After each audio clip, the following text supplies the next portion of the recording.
I want a categorical assurance from the minister and the government that the US tariff will not be imposed on India from April 2. We export to US diamond and gold products worth 12 billion. This tariff hike could reduce demand, impact jobs in Surat and Mumbai, madam. Madam, I'm thankful that Minister Piyush Goyal is here. A specific point on US tariffs, madam. Goldman Sachs estimates that if the US imposes tariffs, this could decrease India's GDP growth by 0.6%. Madam, US is a major buyer of Indian agricultural produce. We export nearly 6 billion of agricultural produce to US. If imposition of higher tariffs will make Indian produce less competitive, affect incomes in the agriculture sector, madam.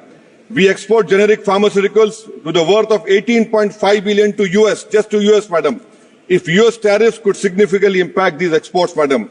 Jewelry and precious metals are at risk because of US tariffs. This industry faces 13.32 tariff differential affecting SMEs engaged in jewelry manufacturing. Madam, we export to US diamond and gold products worth 12 billion. This tariff hike could reduce demand, impact jobs in Surat and Mumbai, madam. I want a categorical assurance from the minister and the government that the US tariffs will not be imposed on India from April 2. Bilateral trade agreement is going on, but the phase 1 is due by September, madam. Can the government tell us that the EU market also has become restrictive?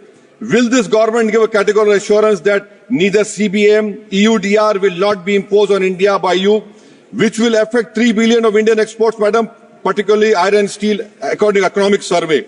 EUDR 9.5 billion Indian exports will be affected. Madam, in this supplementary demand, MEA is asking 300 crores. Will India get a sanction waiver for Chabar port as we got in 2018?